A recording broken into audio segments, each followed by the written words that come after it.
Hi everyone, আসসালামু আলাইকুম। Welcome back to my channel Zayda Assam blog. কেমন আছেন সবাই? আশা করি ভালো আছেন। আলহামদুলিল্লাহ আমিও ভালো আছি। আর এখন হয়েছে সকাল ৮টা থেকে আপনাদের সাথে নিয়ে ব্লগটা স্টার্ট করছি। আশা করছি ভিডিওটা অনেকটা ভালোই লাগবে। আর এই তো আমি সকালের নাস্তা খাইয়ে দিচ্ছি সবাইকে। তারপরে ছেলেকেও স্কুলে পাঠিয়ে দিয়েছি আর বিছনাগুলা গুছিয়ে নিচ্ছি। আর এখন হয়েছে ঝাড় দেওয়ার পালা। আর এগুলা সব কাজ না আমি অফ ক্যামেরায় করিয়ে নিয়েছি। আর আপনাদের সাথে শেয়ার করছি না। এখন বাসি ঘরগুলা মানে ঝাড় দিয়ে দিব। এই তো আমি ঘরটা ঝাড় দেওয়া শুরু করিয়ে দিয়েছি। ওইদিকে ঘরটা ঝাড় দিয়ে দিব, তারপরে বারান্দা দিব, তারপরে পাকঘরটা দিব। কতটুকু কাজ আজকে শেয়ার করতে পারবো সেইটা আমি জানি না, যেহেতু তোমাদের দাদাভাইরা চলে যাবেন তাই জন্যে একটু মানে ঝামেলা আছে, তাড়াহুড়া করার মানে কাজ আরকি। শুট করতে হলে না অনেকটা সময় লাগে। এত তাড়াহুড়া করিয়ে না শুট করা যায় না। আর যারা আমার চ্যানেলে নতুন জয়েন্ট হয়েছেন প্লিজ চাইলে চ্যানেলটা সাবস্ক্রাইব করে রাখতে পারেন আর একটা লাইক দিয়ে না ভিডিওটা দেখা শুরু করবেন। আর ছোট্ট একটা ভিডিও, প্লিজ না টানিয়ে ফুল ভিডিওটা দেখে নিবেন। আশা করছি ভালোই লাগবো। আর কে কোথায় থাকি দেখছেন আবারও বলছি কমেন্টে জানিয়ে দিবেন। আর আমার ভিডিওটা কেমন হয়েছে কমেন্টে জানাবেন। আর আমি কমেন্টও রিপ্লাই দেওয়ার চেষ্টা করব। আর সবাইকে বলছি একটুখানি সাপোর্ট করবেন আমাকে, আমি এগিয়ে যাব। আর সবগুলা কিন্তু আপনাদের হাতে। প্লিজ সাপোর্ট করবেন সবাই। আর আপনারা কখনো সাপোর্ট না করলে না এগিয়ে যেতে পারবো না। অনেক আশা নিয়ে আসছি ইউটিউবে। জানি না মানে সফলতা পাবো কিনা। সবগুলা কিন্তু আপনাদের হাতে। এইদিকে না আমি তোমাদের সাথে গল্প করতে করতে আমার ঘরটা ঝাড় দেওয়া হয়ে গেছে। ২ টা রুম আর ওই পাশে না বারান্দাটাও আমার শেষের দিকে। ঝাড়টা দিয়ে দিলে আর পাকঘরটাও কিন্তু আমি ঝাড়টা দিয়ে দিচ্ছি। আর এই নোংরাগুলা না তুলিয়ে নিয়ে ফেলিয়ে দিলে আমার ঝাড় দেওয়ার কাজ শেষ হয়ে যাবে। আর আগে বললাম না, জানি না কতটুকু আজকে শেয়ার করতে পারবো।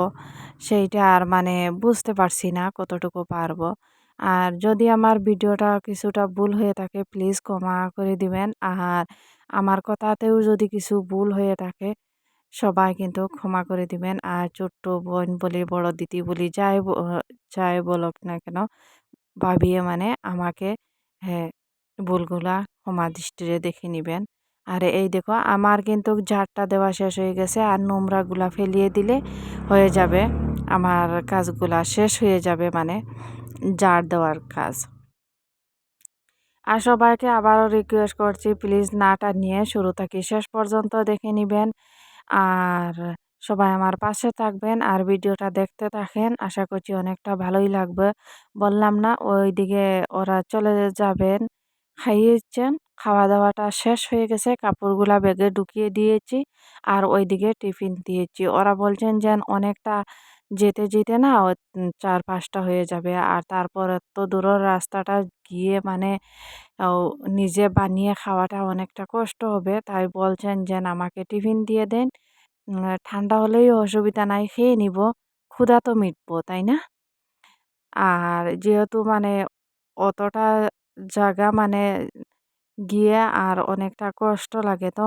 আর বুকাতে শুয়ে যান। যেহেতু মানে নিজে বানিয়ে খাওয়ার মন চায় না। আর ক্ষুধা নিয়ে ঘুমিয়ে পড়েন। তাই জন্য ভাবছি না দিয়ে দেই টিফিন। ওরা যেভাবে হোক খেয়ে নিবেন।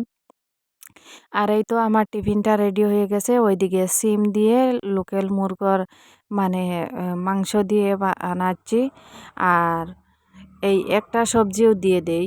ওরা কিন্তু ২-৩ টা নেয় না। মানে অনেকটা বড় হয়ে যায় না টিফিন তাই জন্য। আর এই তো আমি পলিথিনের মধ্যে ঢুকিয়ে দিব। আর ওরা নিয়ে চলে যাবেন। আর ৪ টা ডিম কিন্তু সিদ্ধ দিয়ে দিচ্ছি। ওরা সিদ্ধ মানে ভুনা করব না আর কষা করব না। এইভাবেই দিয়ে দিব। খেয়ে নিবেন। আর টিফিনটা দিয়ে দিলাম তোমাদের দাদাভাইয়ের হাতে। তারপরে আসলাম এই তো ডিমগুলা চুলাতে। আর এই তো আমার ছোট্ট টিফিন আছে না, এইটাই মানে অনেকটা হেল্প করে। কখনো, কখনো না অল্প কিছুটা মানে এইটার ভিতরে ঢুকিয়ে দিই। এইটার ভিতরে দিয়ে দিলে না হয়ে যায়। এই দেখো আমার মেয়ে আমাকে হেল্প করছে। ১ম এ বলছে, "মা আমি তোমাকে হেল্প করি।" তারপরে বলছে, "এইটা ছুলিয়ে আমি খেয়ে নিবো।" আমি জানি। তাই জন্য ৪ টা দিয়ে দিচ্ছি। বলছি, "তুমি খেয়ে নাও।" আর আমারটাও কিন্তু তোমাদের দাদাভাই ২ জনকেই দিয়ে দিচ্ছি। আমার ছোট্ট ভাইটাকে বলছি, "ভাগাভাগি করে খেয়ে নিবা।" ওইদিকে আমার তোমাদের সাথে কথা বলতে, বলতে কিন্তু আমার এই তো ডিমগুলা ছুলানো শেষ হয়ে গেছে। আর কে কোথায় থাকি দেখছেন প্লিজ কমেন্টে জানাবেন। আর অনেকে না ভিডিও দেখেন, প্লিজ একটা লাইক দেন না। প্লিজ একটা লাইক দিয়ে দিবেন। অনেক কষ্ট করে ভিডিও বানাই। একটা লাইক দিয়ে দিবেন। আপনারাও একটা লাইকের জন্য না আমার অনেকটা উপকার আসে।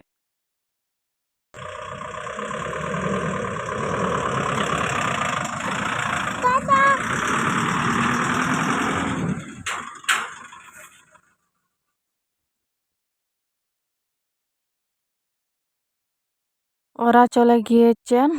আর এই তো মেয়েকে স্নান করিয়ে আনছি। আনিয়ে ভাবছি তেল মাখিয়ে, ক্রিম মাখিয়ে আর মাথাগুলা, চুলগুলা আঁচড়িয়ে দিয়ে আর ক্রিম কাপড়গুলা পরিয়ে দিব। তারপরে ভাত খাইয়ে দিব। ও কিন্তু নিজের হাতে খেতে চায় না। অনেকটা আমি চেষ্টা করি নিজের হাতে খাওয়ার জন্য। ও খায় না। ও বলে কি আমি খাইয়ে দিব। আর এই তো একটু, একটু করে ওকে তেল দিয়ে দিচ্ছি। আর ওই পাশে না ছেলেকে কিন্তু স্নান করিয়ে রোদে বসিয়ে দিয়েছি। যেহেতু ও স্কুল থেকে চলে আসছে আজকে তাড়াতাড়ি। আর বলছি যে, "তুমি একটুখানি রোদে বসে থাকো। মানে গাটা কিছুটা গরম হয়ে যাবে। তারপরে কিন্তু কানিয়ে তেল, কাপড়, ক্রিম এগুলা মাখিয়ে দিব। পরে ভাতটা দিয়ে দিব।" আর আমিও কিন্তু আগে স্নানটা করিয়ে নিয়েছি। যেহেতু ওরা মানে ছেলে আসছে না আর মেয়ে কিন্তু খেলতে গিয়েছিল। তাই জন্য একটুখানি ছেলেমেয়ের উম দেরি হয়ে গেছে আর তাড়াতাড়ি মানে বলছি যে পরে দিব ২ টাকে একসাথে।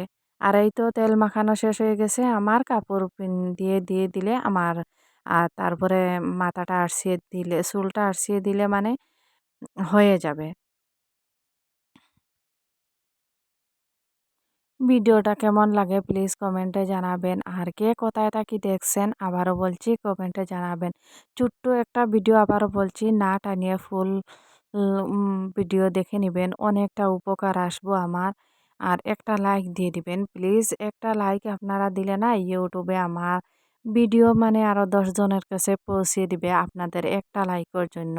অনেকটা কষ্ট করে ভিডিও বানাই। প্লিজ একটা লাইক দিয়ে দিবেন। আর পুরো ভিডিওটা দেখে নিবেন। অনেকটা উপকার আসবো আমার আর আপনাদেরও কিন্তু ভালোই লাগবো ভিডিও দেখিয়ে। ওইদিকে আমার মেয়ে বলছে আমাকে আদর করো, একটুখানি আদর করলাম। আর ও সাথে সাথেই কিন্তু আমাকে কিন্তু আদর করছে। তারপরে আসলো ছেলের পালা। এই দেখো ছেলে প্যান্টটা পরিয়ে দিয়েছি, দিয়ে ভাবছি বলছি যেহেতু ওর মানে রোদের মধ্যে বসে থাকার জন্য ও আসছে, তারপরে ওকে তেল মাখিয়ে দিব আর কাপড়গুলা পরিয়ে দিয়ে তারপরে ভাত খাইয়ে দিব ২ টাকে একসাথে। আমার ছেলেকে বলছি, "তুমি নিজের হাতে খাবা না?" ও বলছে, "না, আমি নিজের হাতে খাবো না, তুমি নিজে খাইয়ে দিও।" ওরা ভীষণ ভালোবাসে আমার হাতের খাওয়া। আর এইটা কিন্তু সত্যি কথা। মায়ের হাতের মানে স্বাদটাই আলাদা, তাই না? এখনো পর্যন্ত মনে পড়ে আমাদের ছোট্টবেলার কথা মায়ে কিভাবে খাইয়ে দিত। আজকের দিনটা এইভাবে কাটিয়েছি। আর আমার ছেলে-মেয়ে যতটা ভালোবাসে অতটা ঝগড়াও করে। একটুখানি শুট করছি আপনাদের সাথে। ওরা ভাই-বোন কিভাবে ঝগড়া করে। আর আমাদেরও ছোটবেলার কথা মনে পড়ে যায়।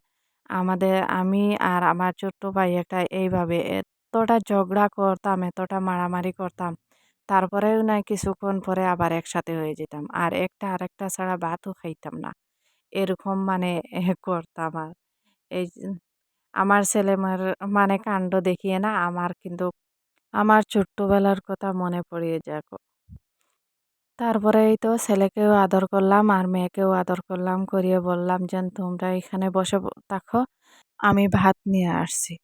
আর এই দেখো ছেলে-মেয়ের কাণ্ড। মেয়ের কাণ্ডটা দেখেছো? ও কতটা যে উম্মা দিচ্ছে সে নিজেই জানে না কতটা দিচ্ছে।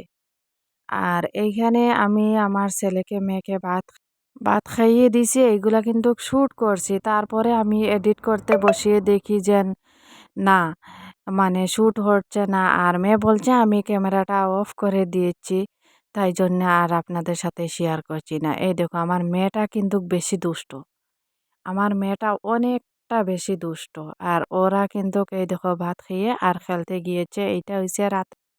এইটা হইছে রাতের খাবার। সিম দিয়ে আর মুরগোর মাংস দিয়ে দুপুরবেলা বানিয়েছিলাম, রয়ে গেছে। এইগুলা দিয়ে আমার আর ছেলে-মেয়ের হয়ে যাবে রাতের খাবার। আর ভিডিওটা এখানে শেষ করছি। সবাই ভালো থাকবেন, সুস্থ থাকবেন। আল্লাহ হাফিজ। দেখা হবে নেক্সট ব্লগে। আবার নতুন ভিডিও নিয়ে আসছি। কে কোথায় আছেন? সবাই ভালো থাকবেন আর আমার পাশে থাকবেন। একটুখানি সাপোর্ট করবেন। সবাইকে বিদায় জানাচ্ছি। এই তো মেয়েকে খাইয়ে দিচ্ছি, তারপরে আমি খাবো। বিদায় নিচ্ছি সবার কাছ থেকে।